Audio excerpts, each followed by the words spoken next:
Chocolate. It's synonymous with pleasure and delight. From the moment it touches our lips, it transports us to bliss. A simple bar can evoke comfort, joy, and romance. It's a universal symbol of love and appreciation, but behind this sweet facade lies a troubling history intertwined with colonialism, slavery, and exploitation. A history that continues to impact millions today, from farmers to children forced into labor. The journey of chocolate from bean to bar is often far from sweet, marked by harsh realities. This isn't about guilt trips, it's about awareness and responsibility. Understanding the full story can lead to positive change and a sweeter future for everyone. Centuries before Europeans developed a taste for chocolate, the Maya and Aztec civilizations held the cacao bean in high esteem. This small yet powerful bean was more than just a food item. It was a symbol of wealth, power, and divine favor. They believed it to be a gift from the gods, using it in religious ceremonies and as a form of currency. The cacao bean was so valuable that it was often used to pay taxes and tribute to rulers. Chocolate in its earliest form was a bitter drink reserved for the elite and held deep spiritual significance. It was consumed during important rituals and ceremonies, believed to bestow wisdom and strength upon those who drank it. The arrival of Spanish conquistadors in the 16th century marked a turning point in the history of chocolate. These explorers were intrigued by the mysterious drink and the reverence it commanded among the native peoples. They brought cacao beans back to Europe, where the bitter drink was initially met with skepticism. However, it didn't take long for the Europeans to recognize its potential. But sweetened with sugar and flavored with spices, chocolate quickly gained popularity among the European elite. It became a fashionable indulgence enjoyed in the courts and salons of the wealthy. This newfound European obsession with chocolate had devastating consequences for the people and lands where cacao originated. The demand for cacao led to widespread deforestation and the disruption of local ecosystems. To meet the burgeoning demand, European powers established vast plantations in the Americas, exploiting both land and labor. These plantations were often run with little regard for the well-being of the workers. The indigenous populations, once revered stewards of the cacao plant, were forced into slavery. They were stripped of their land and their freedom, compelled to work under harsh conditions. They were subjected to brutal conditions, working on plantations that fueled Europe's insatiable appetite for chocolate. The legacy of this exploitation is still felt today as the chocolate industry continues to grapple with issues of fairness and sustainability. As the demand for chocolate spread throughout Europe, the industry underwent a dramatic transformation. What was once a luxury item became increasingly accessible to the masses. This shift drove the expansion of cocoa plantations and the intensification of labor exploitation. Colonial powers, driven by profit, established vast plantation systems that relied heavily on enslaved African labor. Millions of Africans were forcibly transported across the Atlantic, enduring horrific conditions on slave ships to work on cocoa and sugar plantations. The conditions on these plantations were brutal. Slaves were subjected to forced labor, violence, and unimaginable cruelty. The quest for profit fueled a system that treated human beings as mere commodities. The chocolate enjoyed by many came at a heavy human cost. This dark chapter in chocolate's history laid the foundation for centuries of exploitation. It established a pattern of inequality and injustice that continues to cast a long shadow on the industry today. In the 19th century, cocoa production shifted to West Africa, particularly the countries of Ghana and Ivory Coast. Encouraged by European colonial powers, these nations rapidly became the world's leading suppliers of cocoa beans. While slavery was officially abolished in the 19th century, the transition to West Africa did not eradicate exploitative labor practices. Instead, new forms of forced labor and coercion emerged. Colonial powers implemented systems of indentured servitude and forced labor, often referred to as contract labor. Workers were lured into contracts with false promises of fair wages and good working conditions. In reality, they were trapped in a cycle of debt and exploitation. This shift in cocoa production from the Americas to Africa did little to break the cycle of injustice. It merely shifted the burden of exploitation onto a new continent and a new generation.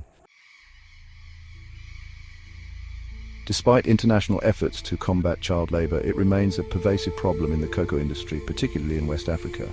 Poverty, lack of access to education, and the demand for cheap labor create a breeding ground for exploitation. Children, some as young as 5 years old, work on cocoa farms in hazardous conditions. They handle dangerous pesticides, carry heavy loads, and are often deprived of education and basic necessities. Many of these children are trafficked from neighboring countries, separated from their families, and forced into a life of servitude. They work long hours for little or no pay, trapped in a cycle of poverty and exploitation. The chocolate industry has faced increasing scrutiny over its failure to eradicate child labor. While some companies have taken steps to address the issue, progress has been slow and often inadequate. In response to reports of child slavery and trafficking, the Harkin-Engel Protocol was created. This was meant to put an end to child labor and forced labor in the international cocoa industry. In 2001, facing mounting pressure from consumers and human rights groups, the chocolate industry signed the Harkin-Engel Protocol. This voluntary agreement aimed to eliminate the worst forms of child labor in the cocoa industry by 2005. The protocol, however, has been widely criticized for its lack of effectiveness. It relied heavily on self-regulation by the chocolate industry, with limited independent monitoring and enforcement mechanisms. Over 2 decades later, child labor remains a persistent problem in the cocoa industry. The 2005 deadline passed with little progress. While some companies have implemented certification programs and sustainability initiatives, they often lack transparency and fail to address the root causes of child labor. The Harkin-Engel Protocol serves as a stark reminder of the limitations of voluntary agreements in tackling systemic issues like child labor. It highlights the need for stronger regulations, independent monitoring, and a commitment to addressing the underlying factors that perpetuate exploitation. The fight against exploitation in the cocoa industry has increasingly moved into the legal arena, where the stakes are high and the outcomes can set important precedents. Human rights groups and individuals affected by labor abuses are filing lawsuits against major chocolate companies, holding them accountable for their supply chains. These legal actions are not just about seeking justice for past wrongs, but also about creating a deterrent for future violations. One landmark case involved 8 Malian former child laborers who sued Nestle and Cargill in the United States. This case was significant because it brought to light the harsh realities faced by children in the cocoa industry. They alleged that these companies knowingly benefited from and facilitated their forced labor on cocoa farms in Ivory Coast. The case highlighted the systemic issues within the industry that allow such practices to persist. While the case was ultimately dismissed on jurisdictional grounds, it brought international attention to the issue of corporate accountability in the cocoa industry. The dismissal did not negate the importance of the case. Rather, it underscored the complexities involved in holding multinational corporations accountable. It highlighted the need for stronger legal frameworks to hold companies responsible for human rights abuses within their supply chains. Activists and lawmakers are now more focused than ever on closing legal loopholes and ensuring that justice can be served. These legal battles, while complex and often challenging, are crucial in pushing for greater transparency and accountability within the chocolate industry. They serve as a reminder that the fight for justice is ongoing and requires persistent effort. They shine a light on the human cost of chocolate and demand that corporations take responsibility for their actions. The hope is that through continued legal pressure, meaningful change can be achieved, ensuring a more ethical and humane industry. The production of chocolate not only has a human cost, but also a significant environmental impact. The expansion of cocoa plantations, particularly in West Africa, has contributed to deforestation, habitat loss, and climate change. Vast swathes of rainforest have been cleared to make way for cocoa farms, destroying vital ecosystems and threatening biodiversity. This deforestation releases carbon dioxide into the atmosphere, contributing to global warming. Furthermore, the use of pesticides and fertilizers on cocoa farms can pollute water sources and harm wildlife. Unsustainable farming practices can lead to soil degradation, reducing the land's productivity and threatening the livelihoods of future generations. The environmental impact of chocolate production is a serious concern. It highlights the need for sustainable farming practices, reforestation efforts, and a more holistic approach to cocoa production that considers both people and the planet. The story of chocolate is a complex one. It's a story of indulgence and exploitation, of pleasure and pain. But it's not a story without hope. As consumers, we have the power to demand better.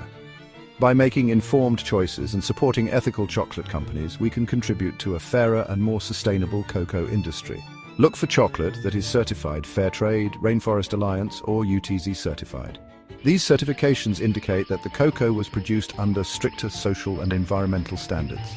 Support companies that are transparent about their supply chains and committed to eradicating child labor and deforestation. Ask questions, demand accountability, and use your purchasing power to drive positive change.